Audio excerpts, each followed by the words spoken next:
Salut tout le monde, aujourd'hui je vous présente la dernière vidéo de ma série sur les zombies, dans laquelle je vais récapituler tout ce que j'ai dit sur à peu près 55 minutes de vidéo.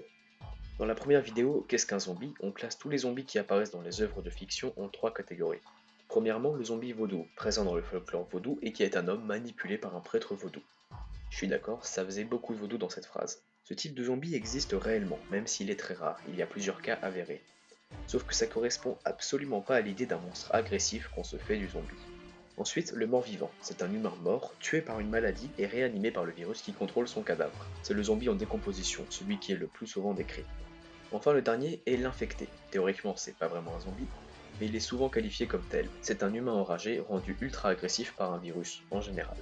On a donc deux types de zombies qu'on peut suivre, le mort-vivant et l'infecté. La deuxième vidéo portait sur les morts-vivants. On s'est demandé si d'un point de vue physique et biologique, un cadavre pouvait être dangereux. A l'aide d'un médecin légiste, on a pu répondre à cette question.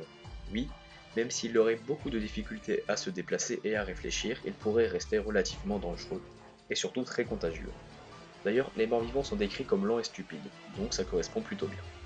Dans la troisième vidéo, on s'est intéressé à un point particulier des morts-vivants, la réanimation cellulaire.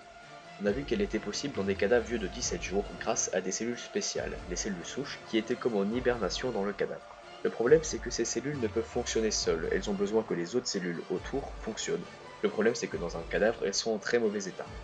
Elles peuvent donc fonctionner, ces cellules souches, dans un autre corps après une transplantation ou une greffe, mais en aucun cas dans le cadavre même, même si elles peuvent y survivre. On a donc écarté le deuxième des trois morts vivants. Il ne nous reste plus que l'infecté. Dans la quatrième vidéo, infecté par un virus, on a donc analysé les causes de la transformation des infectés. On a vu qu'un genre de virus nouveau pouvait parfaitement prendre le contrôle de son hôte et agir sur son comportement. Il n'en existe pas encore qui prennent le contrôle du cerveau et donnent un instinct cannibale, mais c'est envisageable qu'un virus de ce type soit créé, ce qui nous fait aborder la menace du bioterrorisme. La cinquième vidéo était un peu une vidéo bonus, on étudie des parasites qui, tout comme le fait le virus responsable des infectés, contrôlent l'esprit de leur hôte. La guêpe émeraude pond ses œufs dans le cafard. Pour qu'il soit docile, elle lui injecte un poison paralysant et supprimant les réflexes de fuite. Bon, pour l'instant ça n'a aucun rapport avec les zombies. Mais les larves qui éclosent dans le cafard libèrent une substance qui empêche le cafard de se décomposer une fois mort, ce qui nous fait réfléchir à l'éventualité des morts vivants. Si les cellules restent en bon état, il y a des chances pour que la réanimation fonctionne finalement. On voit aussi comment le cordyceps, qui est un champignon, rend la fourmi associable et l'écarte de sa colonie, et comment le Toxoplasma gondii infecte les humains et influe sur son comportement. On en conclut donc qu'un infecté est donc poussé à mordre les humains sains pour que le parasite qui le contrôle, qui peut être un virus, se répande. L'homme est juste une sorte de vaisseau pour le parasite. Enfin, dans la sixième vidéo, qui est en deux parties, on s'intéresse à l'épidémie, ou pour être exact, à la pandémie. On part du principe que le virus existe, on se demande quelles sont les conditions pour qu'il puisse se répandre sur la planète entière. Pour ça, on étudie deux grandes maladies. D'abord, la peste. Elle a à plusieurs reprises dans l'histoire fait des millions de victimes. Elle était essentiellement transportée par bateau sur les routes commerciales. C'est ce qui fait qu'elle s'est répandue d'abord à l'échelle européenne puis mondiale.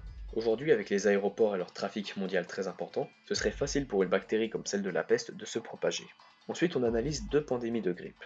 C'est le virus contagieux par excellence, qui en plus peut muter très facilement. On a donc la solution à notre question.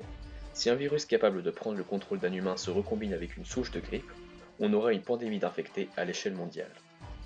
J'espère que l'ensemble de cette série vous a plu, ce concept a été assez intéressant pour moi de faire des vidéos en série, donc dites-moi ce que vous en pensez dans les commentaires, ça m'aidera pour mes futures vidéos. D'ailleurs, pour ne pas les manquer, vous pouvez toujours vous abonner. Bye et à la prochaine.